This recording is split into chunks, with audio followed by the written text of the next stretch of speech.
Hello guys, कैसे हैं आप सभी। सो गाइस, आज है आपका मिरर ऑफ कॉमन एरर से set number 127 SSC section officer audit exam 2001 में आया हुआ। अभी पिछले दिनों होली होने की वजह से 2-3 दिन वीडियो नहीं मिल पाया आपको। क्यों नहीं मिल पाया बच्चों, बता दूँ मैं आपको। क्योंकि होली के दिन हम लोग वीडियो अपलोड नहीं कर पा रहे थे। इसके अंदर यूट्यूब से ही साफ नोटिफिकेशन था कि आज होली पर आप वीडियो अपलोड नहीं कर सकते हैं, कुछ मोनेटाइजेशन प्रॉब्लम था कुछ, तो मैंने रिस्क नहीं लिया इस चक्कर में। मैंने सोचा होली के बाद कर लेंगे हम लोग अपलोड। सो गाइस, यहाँ आपके लिए है आज का सेट नंबर 127, जहाँ सेंटेंस हैं आपके 10 और ये भी आपकी अच्छी प्रैक्टिस के लिए हैं। जिन बच्चों का कॉमन एरर में मार्क्स नहीं बन पा रहा है उनके लिए बहुत अच्छा ये प्रोसीजर रहेगा। काफ़ी बच्चों की शिकायत थी, सर मेरा कॉमन एरर मार्क्स नहीं बन पा रहा है, मेरे साथ ये समस्या है, मेरे साथ वो समस्या है। तो गैस उनके लिए ये सबसे बेस्ट बुक है ये कॉमन एरर की। तो ज़रा ढंग से बिल्कुल मेरे साथ जुड़ जाएँ साथ में। पहला सेंटेंस देखिए क्या कह रहा है आज का वो, और एरर ढूंढने की कोशिश कीजिएगा। कह रहा है कि when shall we arrive to our destination. So guys यहाँ क्वेश्चन मार्क्स वाला सेंटेंस है ये, इंट्रोगेटिव सेंटेंस बनाया उसने, क्योंकि सेंटेंस को डब्ल्यू फैमिली से स्टार्ट किया है और तुरंत बाद उसके हेल्पिंग वर्ब भी है। हेल्पिंग वर्ब हालांकि यहाँ पे मॉडल वर्ब के फॉर्म में है, लेकिन कहेंगे इसको हेल्पिंग वर्ब भी। When shall we arrive to our destination. लेकिन गाइस यहाँ पे एक प्रॉब्लम उसने दे दी है, अराइव के साथ में आपका फिक्स्ड प्रपोजिशन जो है वो है एट। बहुत सारे बच्चों की सर ये भी प्रॉब्लम थी कि मेरे को फिक्स प्रपोजिशन याद नहीं हो रही हैं। तो गाइज प्रैक्टिस सबसे बेस्ट प्रोसीजर है याद करने का। प्रैक्टिस से बेस्ट कुछ भी नहीं है, क्योंकि क्या होता है कि आप लोग प्रैक्टिस में जब आप करते हैं तो वो चीज़ आपको याद रहती है। और सबसे बेस्ट तरीका है सुन करके, ये जो मैं बोल रहा हूँ इस बच्चों वैसे तो बिल्कुल भी याद नहीं होंगी आपके, ये जो मैं बोल रहा हूँ ये और भी बेस्ट तरीका है याद करने का। क्योंकि यहाँ पर आपके सामने हम लोग सुनाते हैं तो आपको माइंड में फिक्स हो जाती हैं।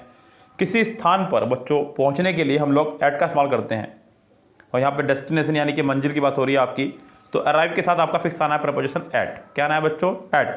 टू आपका लगता है आगे जाने के लिए। क्या करने के लिए बच्चों? आगे जाने के लिए। I am going to Jaipur, he goes to temple daily, I go to school. तो इस तरह से जब आप बात करें तो बात करते हैं टू की, यानी कि किसी फिक्स प्लेस पर जाने के लिए आप लोग बात करते हैं टू का।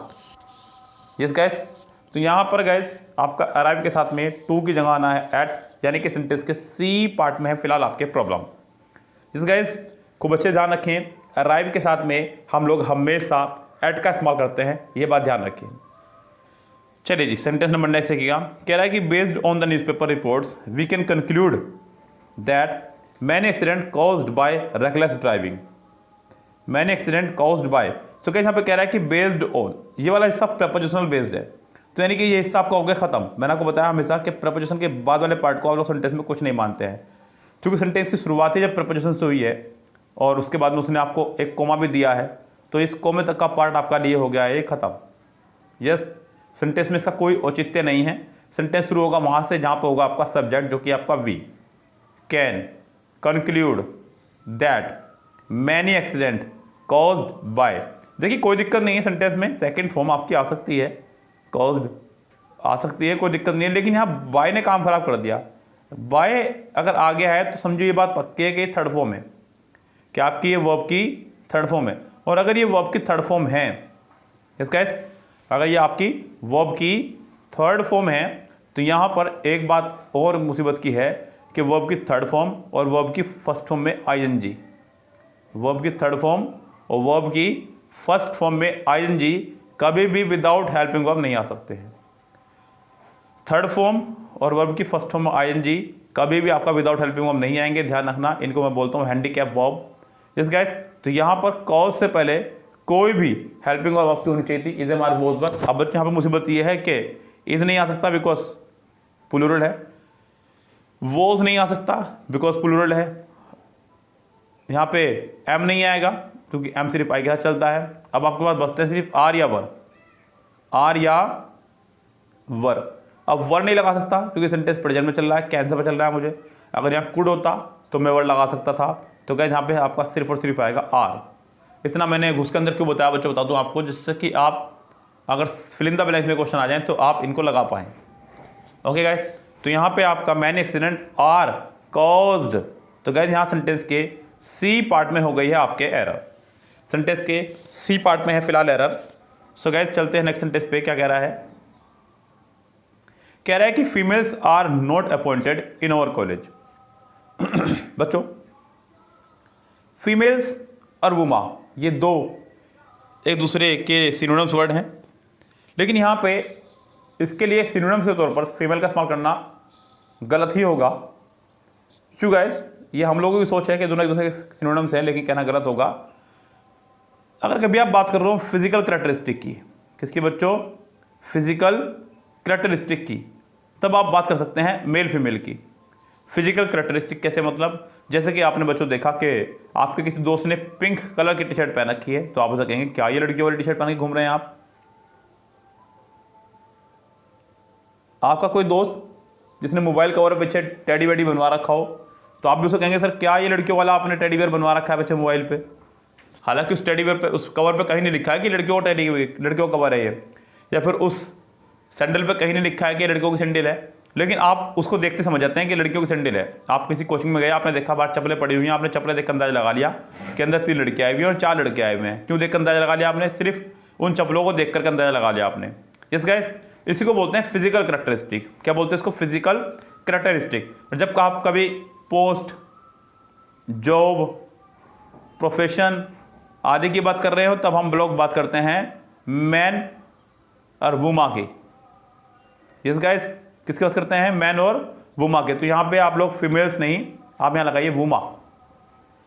यस गाइस, तब जाके सेंटेंस होगा हमारा करेक्ट, क्योंकि यहाँ पे फिजिकल कैरेक्टरिस्टिक की बात कहीं नहीं हो रही थी। सेंटेंस के ए पार्ट में हो जाएगी आपके problem. Okay guys, sentence number next देखिएगा क्या कह रहा है। कह रहा है कि the officer is angry on the clerk. बच्चों, एंग्री के साथ में हम लोग कई सारी तरह के प्रपोजन का इस्तेमाल करते हैं। एंग्री के साथ में एट भी आया करता है, एंग्री के साथ में विद भी आया करता है, एंग्री के साथ में टू भी आया करता है, लेकिन एंग्री के साथ में कहीं भी बच्चों और नहीं आया करता है। अब सबसे बड़ी मुसीबत तो यह है कि गलत तो ये है, अगर बात करूं मैं सिर्फ कॉमन रखी तो गलती निकालनी है आपको, घर अपने वापस आ जाना है, ज्वाइनिंग कर दिया करना है, बात खत्म। तो यहाँ पे बी पार्ट में आपकी एरर निकल गई है। लेकिन अगर बात करूं सेंटेंस को ठीक करने की भी, तो सेंटेंस को ठीक भी करना पड़ेगा हमें यहाँ पे। अगर मैं बात करूं यहाँ पे एंग्री के साथ में एट की, विद की, या फिर ऑन की, सॉरी टू की, तो यहाँ पे अलग अलग कंडीशन है लगाने की। बच्चों, अगर किसी व्यक्ति पर गुस्सा हो रहा है तो विद, किसी के बिहेवियर पर गुस्सा हो रहे हैं तो एट, किसी के प्रपोजल पर गुस्सा हो रहे हैं, प्रस्ताव पर, तो टू। हालांकि यहाँ पे बाद वाला आपका जो है वो व्यक्ति है, क्लर्क एक व्यक्ति होता है, तो यहाँ पे ऑन नहीं, आपको यहाँ पर विद का इस्तेमाल करना होगा। किसका इस्तेमाल करना होगा? विद का। The officer is angry with the clerk for not attending the work. जिस गाइस, तो यहाँ सेंटेंस के बी पार्ट में हो गई है आपके एरर। ओके, चलिए जी आगे बढ़ते हैं बच्चों सेंटेंस नंबर नेक्स्ट पे। क्या कह रहा है? So guys, next sentence, no sooner I had spoken then he left. ये बात मैं आपको पहले भी केवल बता चुका हूं, जब भी कोई सेंटेंस किसी नेगेटिव वर्ड से शुरू होगा, मीन्स नेगेटिव एडवर्ब से शुरू होगा, तो उसके तुरंत बाद हेल्पिंग वर्ब का आना अनिवार्य है। यहां सेंटेंस की शुरुआत हुई है नेगेटिव वर्ड एडवर्ब से, तो हेल्पिंग वर्ब का बिल्कुल शुरू में आना अनिवार्य था। बहुत सारे हैं हमारे negative adverb, no sooner, hardly, scarcely, rarely, barely, seldom, no, not, never, few, little. So guys, जब भी किसी सेंटेंस की शुरुआत होगी हमारी नेगेटिव वर्ड से, तो उसके तुरंत बाद हेल्पिंग वर्ब का आना अनिवार्य है। सेंटेंस का स्ट्रक्चर कुछ इस तरह का होना चाहिए था, नो सूनर, फिर आपका आएगा हैड, फिर आएगा आपका सब्जेक्ट। सो गाइज, यहां सेंटेंस में देखा जाए तो बी पार्ट में एरर है, इसको बोलते हैं इन्वर्जन रूल। क्या बोलते हैं बच्चों? Inversion rule. क्यों बच्चों? क्योंकि हेल्पिंग वर्ब शुरू में आ भी रही है और उसके बावजूद भी आखिरी में क्वेश्चन मार्क्स नहीं आता है, जाना क्या। यस, तो ये आपका इन्वर्जन रूल है। इन्वर्जन का मतलब होता है बच्चों उल्टा रूल। क्या होता है? उल्टा रूल। तो ये बच्चों आपका एक उल्टा रूल है, नेगेटिव वर्ड सेंटेंस शुरू होगा तो हेल्पिंग वर्ब शुरू में आनी चाहिए। यहाँ सेंटेंस के बी पार्ट में हो गई आपके error. Computer education in universities and colleges today leaves much to be desired. ये सेंटेंस देखने वाली चीज है बच्चों। कह रहा है कि computer education in university and colleges, ये आपका प्रपोजिशन हिस्सा है क्योंकि सेंटेंस में इन आ गया है, इसको मैं कट कर दूंगा यहाँ से यहाँ तक का। अभी वर्ब आनी है आपकी कंप्यूटर एजुकेशन के हिसाब से, और कंप्यूटर एजुकेशन आपका एक सिंगुलर सब्जेक्ट है, तो सिंगुलर ही आपके आना चाहिए थी वर्ब, जो कि सिंगुलर ही है बच्चों। तो यहाँ हिस्से में कोई दिक्कत नहीं है। लीव्स मच, टू के बाद फर्स्ट फॉर्म आया करती है, वो फर्स्ट फॉर्म है बी, और बी के बाद थर्ड फॉर्म आया करती है, वो भी सही है आपका, यानी कि सेंटेंस पूरा करेक्ट ही है। सेंटेंस में कोई एरर नहीं है कहीं से कहीं तक भी, ये सेंटेंस कहलाएगा आपका no error. Okay guys, no error sentence में एरर ढूंढना ये बड़ा कड़ा काम है। बच्चों को नो एरर सेंटेंस में बहुत प्रॉब्लम आती है करने में, तो गाइस प्रॉब्लम ना लिया करें, करते रहा करें, प्रैक्टिस से बनेगी बात। सेंटेंस में यहाँ नो एरर थी, कोई दिक्कत वाली बात नहीं है। आगे बढ़ते हैं, क्या कह रहा है you will be prosecuted for bringing seeds into Australia. You के साथ विल लगाया, कोई दिक्कत नहीं है, बी लगाया, वर्ब की थर्ड फॉर्म लगाई, अभी तक तो कोई दिक्कत नहीं है। सेंटेंस आपका चल रहा है पैसिव में। फॉर आपका एक प्रपोजिशन है, और प्रपोजिशन के बाद हमेशा अगर कभी भी कोई वर्ब आएगी तो वो आईएनजी फॉर्म में आया करती है, यानी कि यहाँ पर भी इसको लेकर के कोई प्रॉब्लम नहीं है। ओके गाइस, आगे देखेंगे अगर आप यहाँ पे फॉर ब्रिंगिंग सीड्स, ठीक है, इनटू ऑस्ट्रेलिया। सो गाइस यहाँ मुझे नहीं लग रही है कोई भी प्रॉब्लम, यानी कि सेंटेंस भी आपका नो एरर। इस सेंटेंस का आंसर लगाने वाले हैं आप लोग डी। कह रहा है कि you must either tell me the whole story और at least the first half of it. Guys यहाँ सेंटेंस जो हमारा कनेक्ट हुआ है वो कनेक्ट हुआ है हमारा एदर और से। अब either or, neither nor, not only but also का अपना एक फॉर्मेशन है सेंटेंस बनाने का, एक रूल है सेंटेंस को तैयार करने का, उसी रूल के तहत सेंटेंस दौड़ेगा। ओके गाइस, यहाँ पर आपको कुछ चीज़ें ध्यान देनी होंगी। अच्छा, एक चीज़ और ध्यान दीजिएगा, यहाँ पे एदर और का तो रूल यहाँ पर है ही जो है, लेकिन एक इससे भी इंपॉर्टेंट चीज़ है यहाँ पे, वो है आपका मॉडल वर्ब। क्या बच्चों? Modal verb. मॉडल वर्ब के बाद में मेन वर्ब का आना अनिवार्य है। यस, और वो भी तुरंत उसके बाद होनी चाहिए, फर्स्ट फॉर्म में होनी चाहिए। तो you must tell me, you must tell, कम से कम मस्ट के बाद टेल आना चाहिए, ये कंफर्म है कम से कम, इतने पे आप ध्यान रखें। इससे कहीं से कहीं तक भी आप नहीं मुकर सकते। तो यहाँ पे ए पार्ट में ये तो प्रॉब्लम मुझे नज़र आ ही रही है। अब दूसरी जो प्रॉब्लम है वो है आपकी कंजक्शन को लेकर के, either or, neither nor, not only but also. इनका सेंटेंस में क्या प्रॉब्लम बच्चों? जो फॉर्मेशन सेंटेंस के बाद वाले पार्ट में होगी वही फॉर्मेशन सेंटेंस के पहले वाले पार्ट में भी होनी चाहिए। तो you must tell me either the whole story और at least the first half of it, या तो पूरी कहानी सुनाओ जिसका पहला आधा हिस्सा। ओके गाइस, तो सेंटेंस में आपके एरर हो जाएगी फिलहाल मेरे हिसाब से दो हिस्सों से, दो पॉइंट ऑफ व्यू से। पहले ही पार्ट में सेंटेंस का ए पार्ट हो गया है आपका पूरी तरह से रॉन्ग। आगे बढ़ते हैं, क्या कह रहा है भाई? कह रहा है कि our new neighbor had been living in Arizona since 10 years before moving to their present house. Guys यहाँ ओवर न्यू नेबर्स के साथ उसने हैड बीन प्लस एनजी लगाया, क्योंकि सेंटेंस में आगे सिंस या फॉर प्लस टाइम आ रहा है। रूल आपको बताया हुआ है, अगर कभी भी सेंटेंस में has been, have been, had been में से कोई एक होगा, सॉरी सिंस या फॉर प्लस टाइम में से कोई एक होगा, तो आपको has been, have been, had been plus ing का इस्तेमाल करना होगा, जो कि उसने किया। लेकिन यहाँ प्रॉब्लम बच्चों वहाँ नहीं थी, प्रॉब्लम यहाँ थी कि उसने सिंस के साथ में पीरियड ऑफ टाइम लगाया, ये रॉन्ग है आपका। ओके गाइस, सिंस के साथ में पीरियड ऑफ टाइम नहीं, यहाँ पे फॉर होना चाहिए था, क्योंकि सिंस के साथ में पॉइंट ऑफ टाइम आया करता है, यानी कि निश्चित समय आया करता है, जो कि ये नहीं है 10 ईयर्स, पता नहीं कौन से 10 ईयर्स। तो ये आपका एक पीरियड ऑफ टाइम है, अनिश्चित समय है। तो यहाँ पर आप सिंस की जगह फॉर का इस्तेमाल करने वाले हैं। बाकी सेंटेंस का फॉर्मेशन ठीक है, जो होना चाहिए था सेंटेंस के सी पार्ट में हो जाएगी आपके एरर। सेंटेंस नंबर 10 देखिएगा, लास्ट सेंटेंस है। कह रहा है कि the patient was accompanied with his friend. अब ये तो खैर बच्चों फिक्स प्रपोजिशन सेंटेंस आ गया है।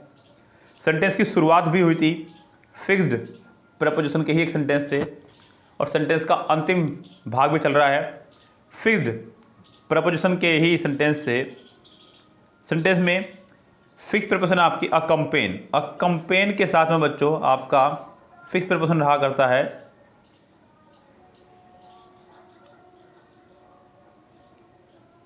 ये नहीं आएगा कुछ यहाँ पे। इसके साथ हमेशा फिक्स प्रीपोजिशन चलता है आपका बाय। क्या चलता है बच्चों? बाय। तो यहाँ पर अकम्पेन विद नहीं, अकम्पेन बाय होना चाहिए था, तब जाकर रहता हमारा सेंटेंस ठीक। यानी कि सेंटेंस के सी पार्ट में हो गई आपकी खुली error. Okay guys, so guys ये था आपका अब मिरर ऑफ कॉमन एरर से आज का सेट नंबर 127, जिसकी आपकी बहुत अच्छे खासी डिमांड थी कि सर ये बुक पूरी करा दीजिए। इसीलिए इसी बीच बच्चों बता दूँ मैं आपको, हमारे यहाँ 2 बैच शुरू हुए हैं 25 मार्च से। एक टॉप 20 स्टूडेंट्स का स्टेनो के लिए और एक किरण का। यस गाइस, तो अभी कुछ आगे नहीं गए हैं कोर्स ज़्यादा। किसी को अगर ज्वाइन होना हो तो ज्वाइन हो सकता है। स्टेनो के एग्जाम की डेट अभी आपकी बहुत दूर है। जो भी कोई ज्वाइन होना चाहे वो इस कोर्स में ज्वाइन हो सकता है।